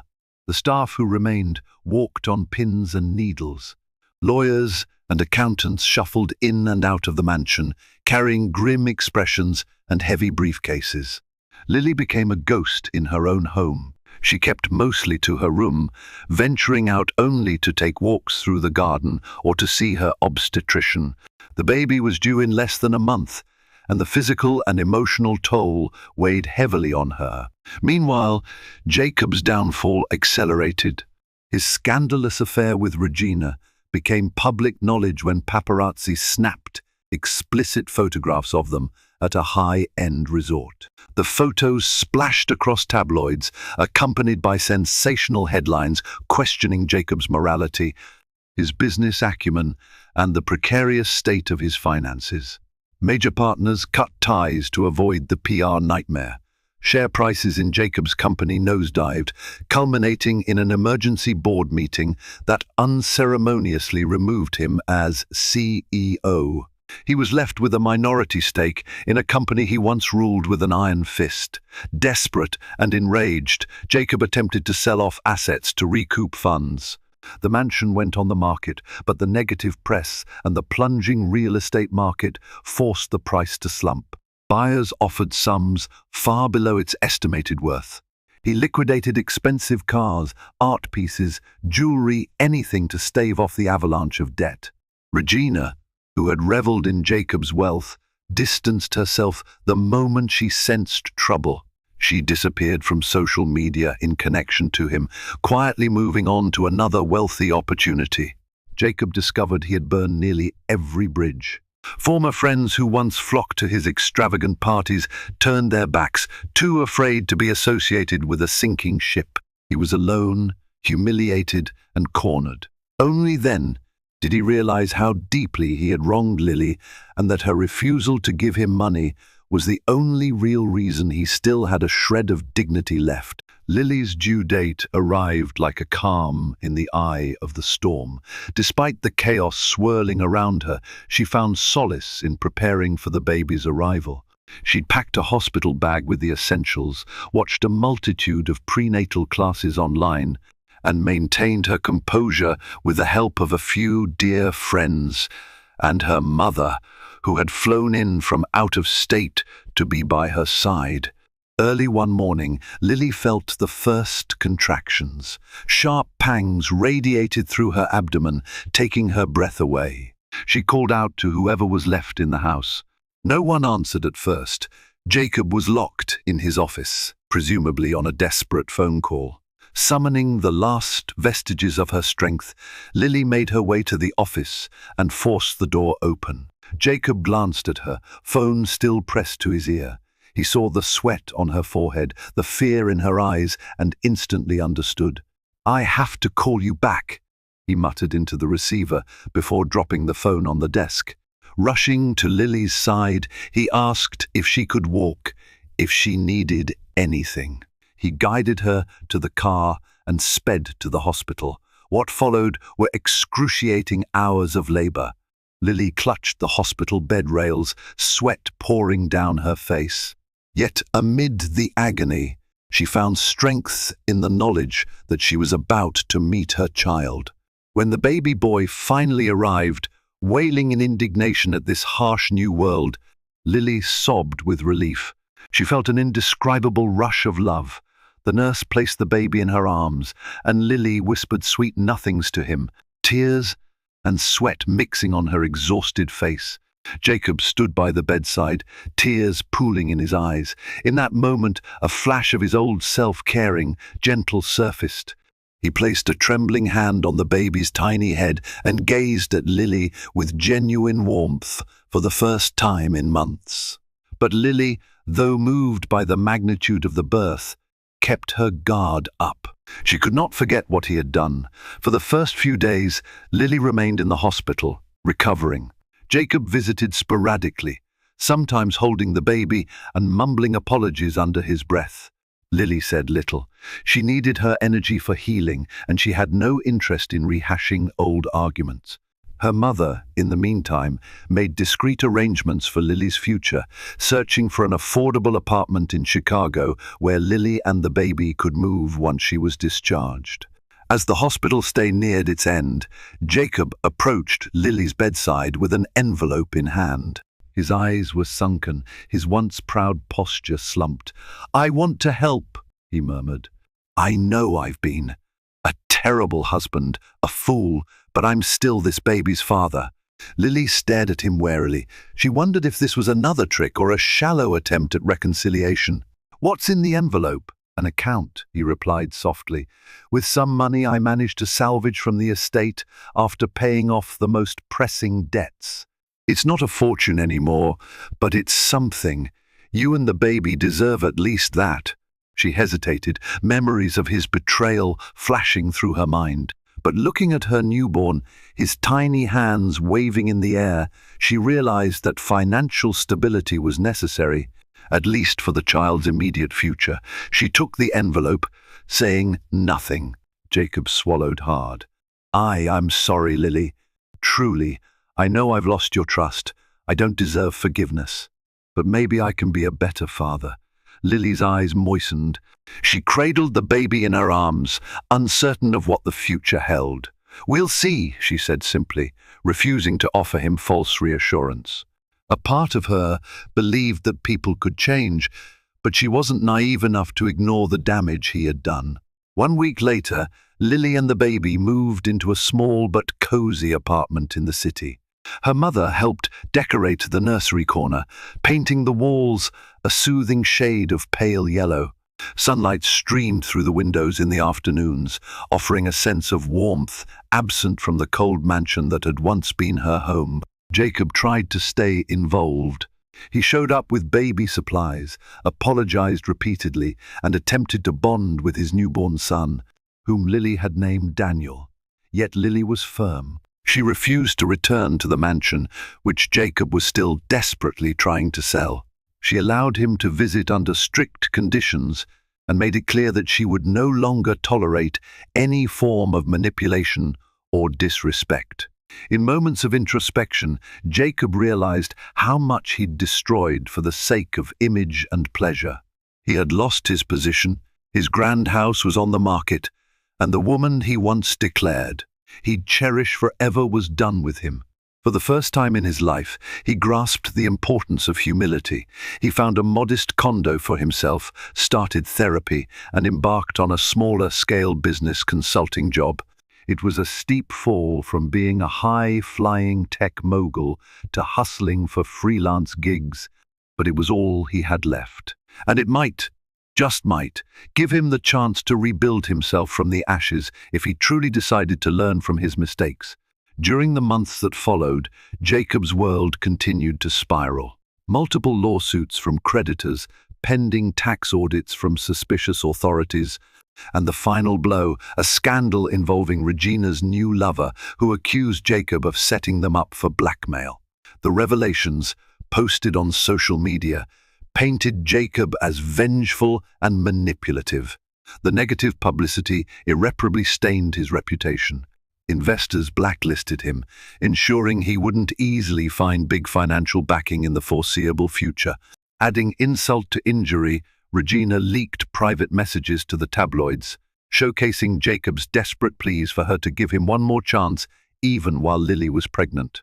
Those texts shattered any sympathy the public might have had left for him. Instead, they garnered widespread condemnation, turning him into a pariah in the same social circles he once dominated.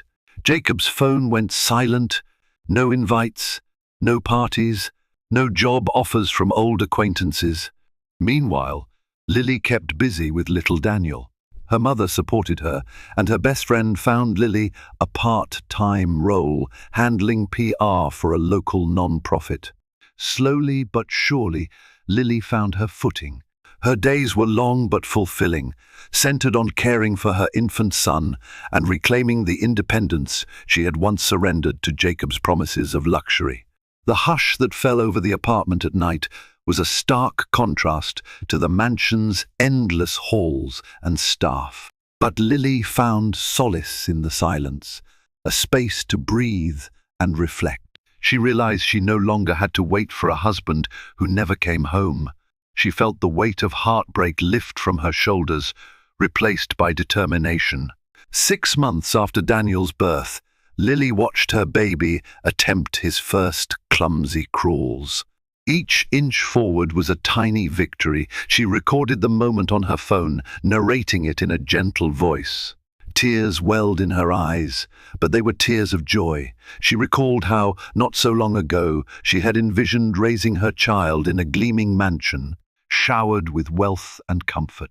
Yet in this modest apartment, surrounded by baby toys and second-hand furniture, she felt a sense of peace and fulfillment she hadn't known in that marble palace. That same week, Lily had an unexpected visitor, Jacob. He stood outside her door, carrying a baby gift, an expensive rattle from a brand that specialized in silver baby accessories. She raised an eyebrow, debating whether to let him in. A glance at Daniel, giggling on the living room floor, prompted her to open the door. The tension between them was palpable. Jacob's eyes flickered around the apartment, taking in the humble decor. He set the gift on a small side table and cleared his throat. "I wanted to see Daniel," he said softly. Lily nodded, stepping aside. Jacob knelt, letting Daniel grab his fingers. A faint smile softened Jacob's face as the baby cooed. The moment was bittersweet. Lily stood back, arms folded, wondering how to navigate the delicate line between letting Jacob be a father and protecting herself from more heartache. When Jacob rose, Lily fixed him with a penetrating stare. "What do you really want, Jacob?" He swallowed. "To see my son, to try to make amends, if that's even possible. I'm not asking for us to get back together, unless—" "No," Lily interrupted, her tone firm. "We're not going backward." A painful silence ensued. Jacob nodded slowly. "I understand. I know I deserve this." He paused, struggling for words. "I lost everything, Lily, everything. It's like karma, I guess. I just want you to know I'm truly sorry." Her expression remained guarded, but she could see genuine remorse in his eyes. "Jacob, I appreciate that you're trying to own up to what you did, but I'm still healing. Let's keep this simple. You want to be part of Daniel's life? Fine, we'll have terms, legal ones maybe, but I can't go back to who we were. That person, that version of us, it's gone." Jacob blinked away tears. "I understand." He lowered his gaze. "I'll do whatever it takes." Over the following months, Jacob visited once or twice a week, carefully respecting Lily's boundaries. Their interactions were civil, sometimes even amicable, for Daniel's sake. Meanwhile, Lily steadily climbed the ladder at the non-profit, impressing her bosses with her PR savvy and dedication. Soon, she was offered a full-time role, with benefits a major relief for a single mother just finding her independence. With some newly earned savings, Lily upgraded the apartment bit by bit, buying a comfortable couch, cheerful artwork, and an array of toys for Daniel. She reconnected with old friends, some of whom she had lost touch with during her whirlwind marriage. They welcomed her back with open arms, supporting her emotionally and practically. Jacob's finances remained dire, and the mansion eventually sold for far less than its market value. Lawsuits drained whatever money he had left, leaving him with a modest bank account. He contemplated filing for bankruptcy, but a short gig in consulting prevented him from hitting rock bottom financially. Emotionally, however, he was already there. And if there was ever a silver lining, it was that hitting rock bottom forced him to re-evaluate his priorities. He enrolled in a 12-step program for addiction to the high life, to attention, to fleeting pleasures. Therapy sessions began to chip away at the man who had hidden behind arrogance and indulgence. Another year passed, and Daniel turned one. Lily threw a small party in the apartment's community hall. Balloons bobbed in the air, a birthday banner stretched across the wall, and a homemade cake with vanilla frosting sat on the table. Friends and family arrived, showering Daniel with laughter, gifts, and love. Jacob showed up too, quietly slipping into the room with a small stuffed bear for his son. Lily allowed him to join the festivities, though she remained slightly distant. In a moment when they were alone, Jacob placed a hand on Lily's shoulder. "Thank you for letting me be here," he said. "I know it isn't easy for you."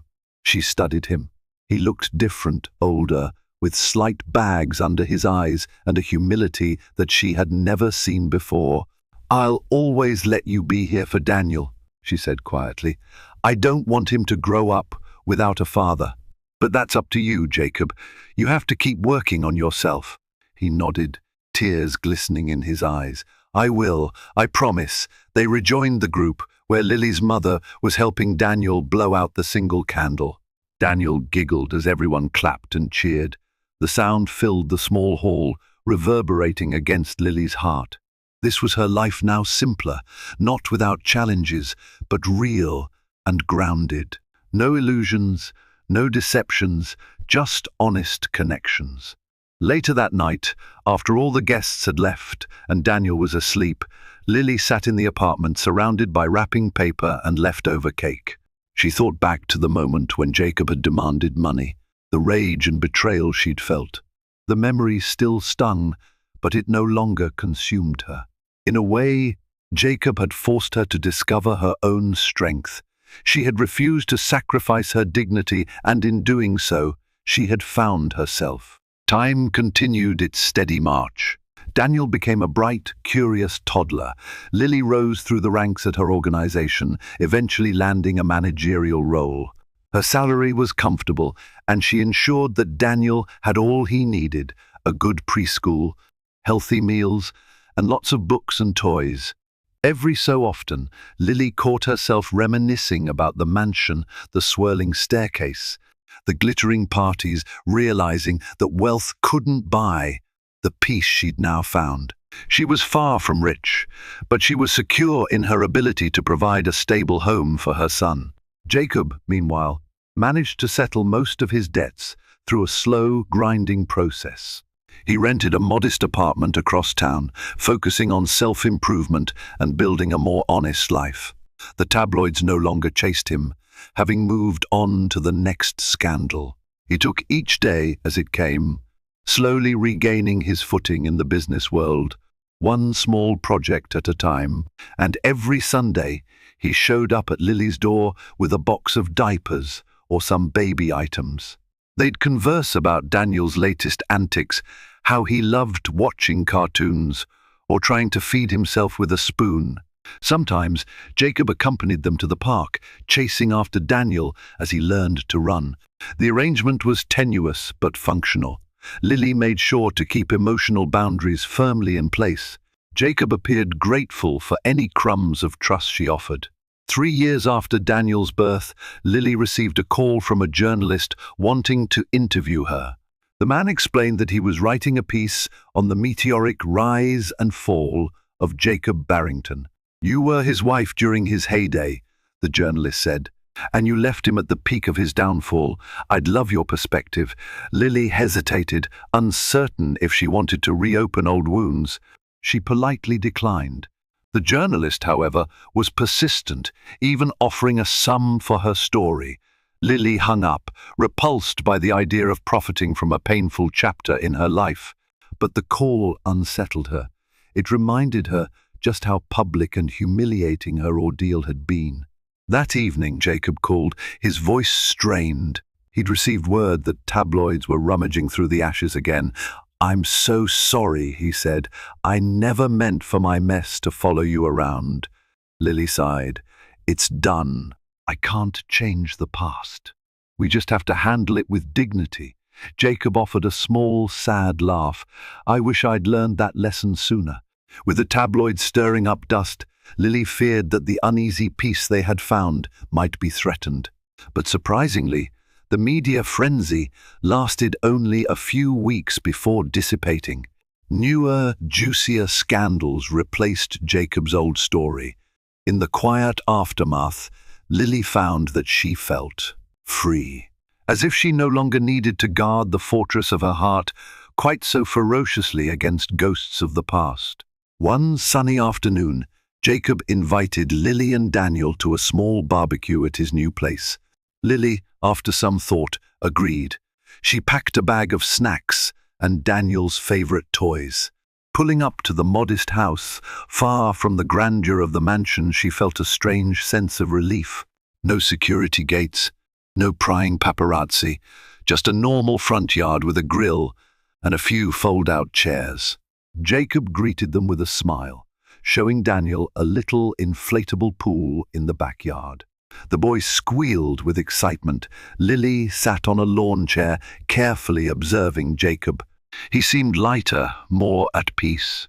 He grilled burgers and hot dogs, occasionally pausing to make sure Daniel didn't wander too far. The afternoon passed in quiet, domestic bliss. Jacob cleared his throat, turning to Lily. "Thank you for coming. You didn't have to, I know, but thank you."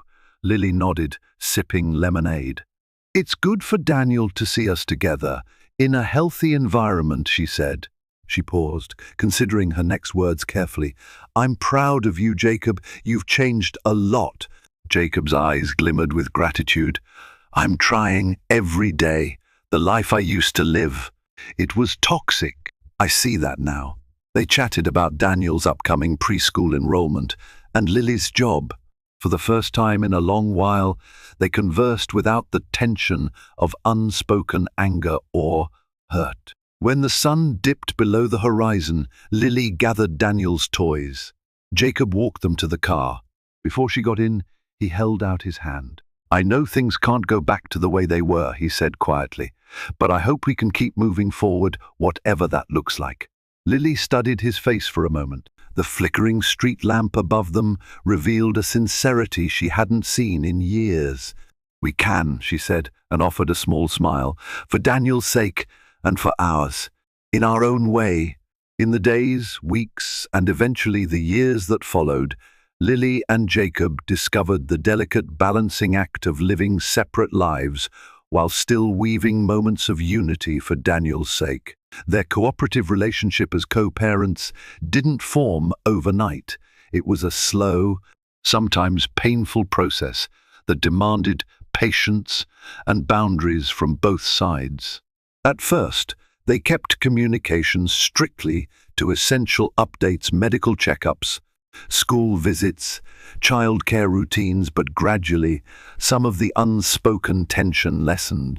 They learned to speak civilly and even share a cautious smile over Daniel's quirky toddler habits. Yet they remained legally separated, a status that gave each of them the space to heal. Lily, once consumed by bitterness and betrayal, found that time and distance allowed her to see Jacob's transformation more objectively. She was under no illusion that the old wounds could ever fully vanish, but she noticed that adversity had forced Jacob to confront his demons. He no longer reveled in extravagant spending or boasted about his prowess. Instead, a kind of sober humility took hold of him. In the remnants of his fall from grace, he seemed more grateful for the small things like hearing Daniel laugh or sharing a cup of coffee with Lily while waiting for the pediatrician. After liquidating the last of his once vast assets to cover legal fees and settle lingering debts, Jacob stepped away from the tech scene that had both fueled and destroyed him. He took a consulting job with a modest salary, advising young entrepreneurs on how to avoid the pitfalls of greed, reckless ambition, and unchecked spending. It was an ironic turn of events for a man once hailed as a business prodigy. Still, Jacob found that embracing truth over facade brought unexpected relief. He received messages from startup founders who thanked him not just for his expertise, but for sharing the cautionary tale of his own downfall. In a twist he never anticipated, his failure made him more relatable and ultimately more valuable to those seeking genuine guidance. With a steadier income, Jacob moved into a small townhouse just across town from Lily's apartment. It had no marble foyers or sweeping lake views, but it had enough space for Daniel's visits, including a second bedroom Lily insisted Daniel should have whenever he stayed overnight with his father. Jacob decorated it with simple furniture, bright posters of cartoon characters Daniel loved, and a toy chest filled with building blocks, puzzles, and stuffed animals. Each time Daniel came over, Jacob's eyes lit up as he tried his best to create joyful memories, perhaps making up for the times he had chosen lavish parties and affairs over family. Meanwhile, Lily continued to carve out her own path. Juggling full-time work at the non-profit where she swiftly rose into a supervisory position alongside motherhood was no small feat. She attended weekend conferences and evening strategy sessions, leveraging her PR background to secure new sponsors and grants that furthered the organization's mission. Her dedication and leadership qualities didn't go unnoticed, and she soon became a face of the non-profit, interviewed in local papers and small TV segments where she spoke passionately about community outreach. Despite the demands of her job, Lily never lost sight of the most important part of her life, Daniel. She coordinated her schedule so she could be there for his doctor appointments, his daycare pickups, his first attempts at riding a tricycle. He was a bright-eyed, curious child who approached the world with the same determined spirit she carried within herself. Their home was modest but full of warmth, finger paintings taped on the fridge, a small bookshelf overflowing with Dr. Seuss titles and picture books on animals. Each evening, as Lily tucked Daniel into bed, She felt a surge of gratitude for the independence she had reclaimed and the life she was building. The romantic chapter between Lily and Jacob had closed long ago, yet a different, cautiously respectful bond emerged. They texted each other about Daniel's progress in preschool, shared photos of him playing in the park, or laughed occasionally about a funny thing he said. Though Lily remained guarded, she found her old anger softening when Jacob demonstrated genuine responsibility, like stepping in to babysit when she had an important event, or sending money when Daniel needed new clothes. Occasionally, he brought groceries over, offering to help cook dinner so he could spend an extra hour with their son. Lily allowed it, always drawing a clear line between co-parenting teamwork and any notion of rekindled intimacy. Jacob, for his part, dated sporadically. There were moments when Lily caught a glimpse of pangs in his eyes, perhaps regret or lingering affection, but he never pressed her to reconcile. His therapist, along with his newfound dedication to living a more honest life, kept him accountable. He spoke openly about how he feared losing Daniel's trust if he ever fell back into his old habits. If Lily's refusal to give him money had sparked his downfall, the love he felt for his son became the cornerstone of his redemption. Time has a way of revealing all possibilities. Lily eventually opened her heart to new relationships, meeting others who respected her independence and admired her strength. She dated a caring journalist for nearly 6 months, but their paths diverged when he accepted a job in another state. Later, she found a gentle, thoughtful architect who encouraged her career ambitions and expressed genuine affection for Daniel.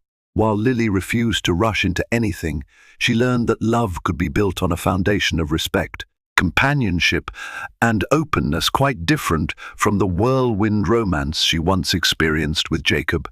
Even if things didn't work out with every suitor, Lily's sense of self remained grounded. Jacob observed Lily's progress with a mixture of pride and wistfulness. He realized the depth of what he had lost, but he also respected Lily's need to move forward on her own terms. And in those fleeting moments when he felt tempted to wallow in regret, he reminded himself that personal growth lay in accepting the consequences of his choices. Over time, Lily and Jacob's relationship settled into a rhythm that suited them both. They arranged routines for Daniel weekend visits at Jacob's place, alternating pickups from preschool, occasional outings as a group to the children's museum or the zoo. Daniel, in turn, thrived within this supportive framework, sensing the calm cooperation between his parents. The memory of Lily's pregnancy, overshadowed by Jacob's betrayal, remained etched in their past, but it no longer held the power to define their present. If anyone had asked Lily, years earlier, whether she would find peace and even contentment after the devastation caused by Jacob's infidelity, she might have laughed cynically. But the passage of time and Jacob's sincere effort to become a better father reshaped her perspective. She still acknowledged the gravity of his wrongdoing and made sure Daniel, once old enough to understand, knew an age-appropriate version of their history. Yet she also recognized that sometimes true deliverance comes only after enduring the hardest trials. Thus, they parted ways, no longer husband and wife, but something else that still held value, co-parents dedicated to raising a child in a healthier environment than either had once believed possible.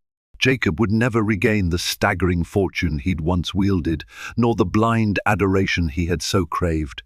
Lily would never forget how close she came to sacrificing her dignity for a doomed fairy tale.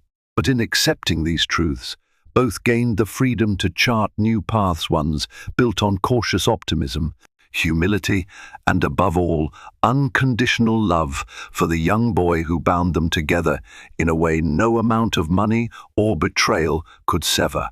Years later, Jacob wrote a blog post, one that went viral, titled "The Price of Arrogance." He recounted how he had risen to millionaire status, crashed spectacularly and lost the love of his life due to hubris and infidelity. But in losing everything, he gained a chance at redemption, a lesson in humility, and a relationship with his son that mattered more than any fortune. Lily read the post with a strange mixture of sadness, pride, and relief. She saw in Jacob's words the man he might have been all along if only he had let himself be human. For Lily, the journey confirmed a vital truth. Love was more than grand gestures and diamond rings. It was respect, loyalty, and kindness, qualities that can't be bought. She found that her own soul had grown stronger through the ordeal, and she vowed never to give that power away again.